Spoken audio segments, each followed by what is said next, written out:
I never thought a simple family trip could turn into something so complicated, but that's exactly what happened when we found ourselves in a situation no one had planned for. One room, not enough beds, and a night that changed everything. It all started when Olivia, my husband's sister, invited us on a last-minute getaway to the mountains.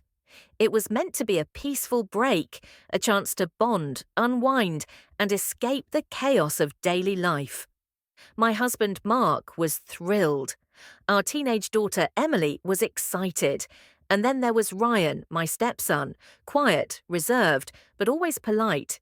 He had just turned 20, balancing college life and family obligations, and though we weren't particularly close, we got along well enough. The cabin was beautiful but smaller than expected. The moment we walked in, I noticed the problem. Only 2 bedrooms, one with a queen-sized bed and another with 2 twin beds. Olivia and her husband claimed the master suite, leaving us to figure out the rest. "Looks like you and I are bunking together," Mark laughed, squeezing my hand. "Emily, you take one of the twins." But Emily had other plans. "Can I stay in Aunt Olivia's room? They have a pull-out couch." Before I could respond, Olivia shrugged. "I don't mind." That left 1 twin bed for Mark, 1 for Ryan, and nowhere for me. Mark sighed. "I can sleep on the couch." "No way," Olivia interjected. "That thing is awful. You'll wake up with a bad back." Ryan, who had been silent, finally spoke up. "She can take my bed. I'll take the couch." But Mark shook his head. "You'll freeze out there. Just share the bed. It's not a big deal." I glanced at Ryan. He looked as uneasy as I felt. But what choice did we have?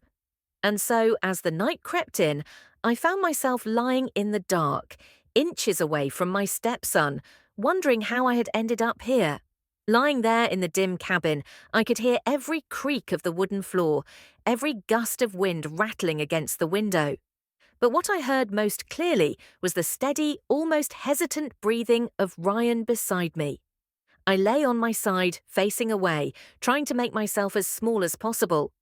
The twin bed was narrow, and even though we weren't touching, the space between us felt impossibly small. My mind raced, wondering if he felt as awkward as I did. "Are you okay?" His voice was quiet, barely more than a whisper. I hesitated. "Yeah, just not used to sharing a bed with someone who isn't Mark." Ryan let out a short, nervous chuckle. "Yeah, same here. I mean, not that I share beds with people often, or ever." I smiled despite the tension. "Well, let's just sleep. It's just one night." Easier said than done. Every time I shifted, I was hyper-aware of how close he was. The blankets felt too warm, the air too thick with unspoken thoughts. A sudden noise outside made me tense. A sharp scraping sound against the porch. I held my breath, listening. Was it the wind? An animal? Ryan must have noticed. "Did you hear that?" I nodded, even though he probably couldn't see me in the dark. For a few seconds, we stayed still, listening. The sound came again, closer this time.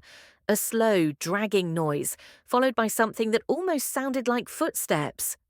"Maybe it's a raccoon," I whispered, trying to convince myself. Ryan exhaled. "Or something else." I didn't like the way he said that. Then, just as suddenly as it started, the noise stopped. Silence stretched between us, thick and heavy. I swallowed. Well, that was creepy. Ryan shifted beside me. "Yeah, let's just pretend we didn't hear it."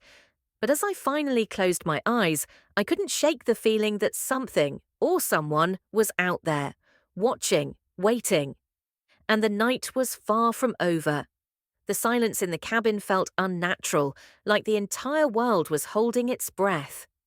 I squeezed my eyes shut, willing myself to sleep, but my mind refused to cooperate.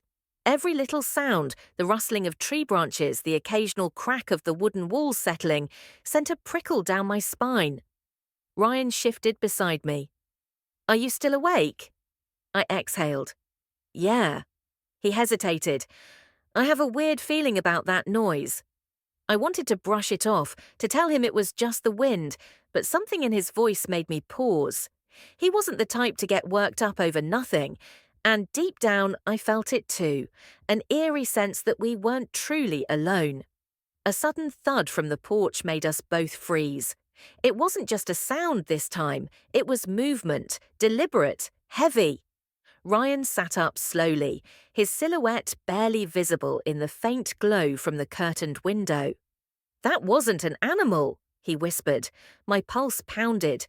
Should we wake Mark, check outside, stay completely still? Every option felt like the wrong one. Then the doorknob rattled. My breath caught in my throat.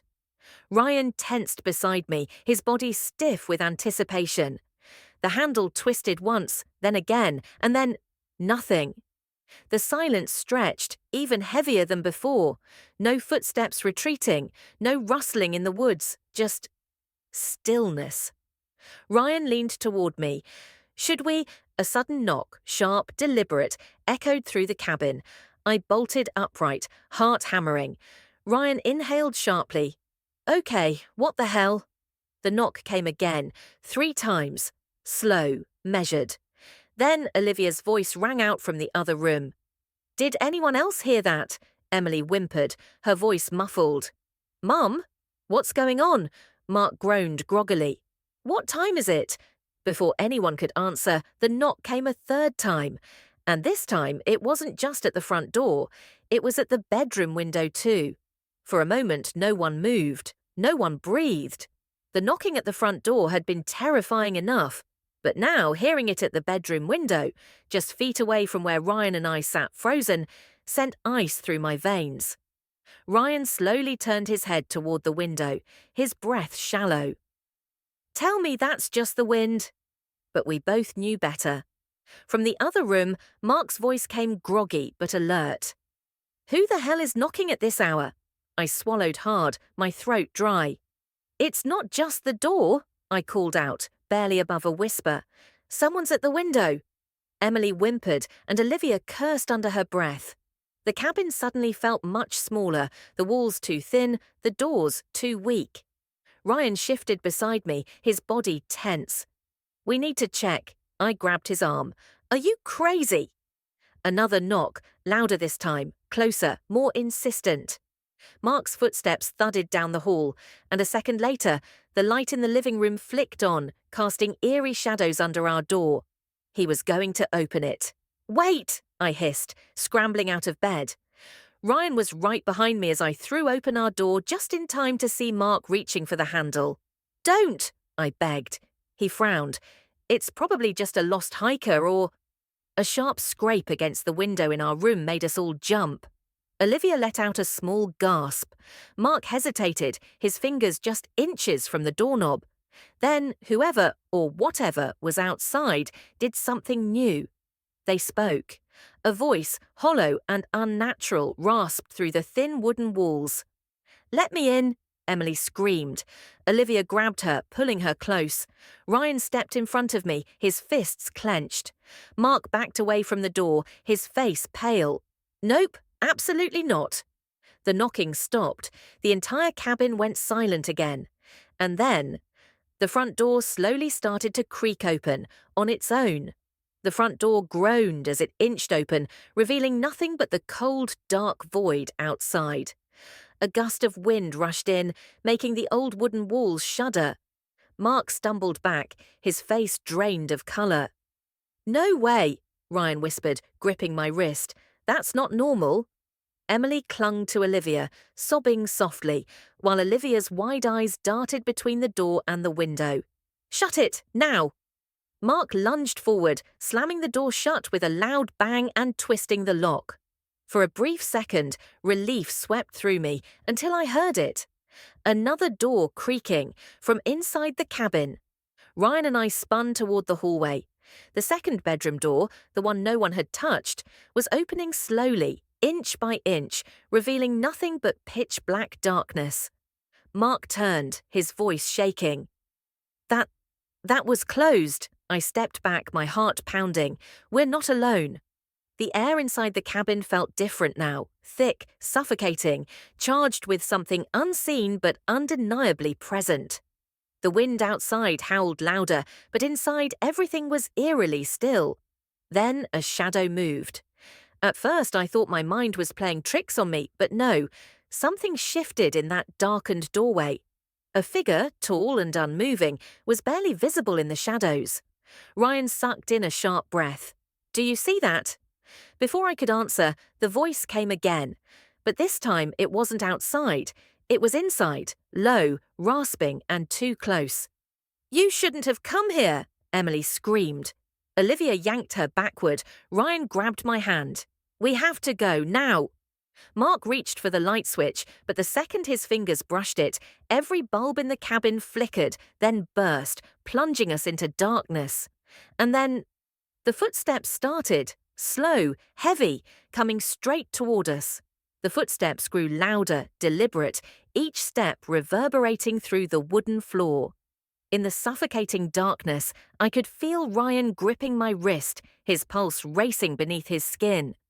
Olivia was whispering frantically to Emily, trying to calm her, while Mark stood frozen near the door, his breath shallow.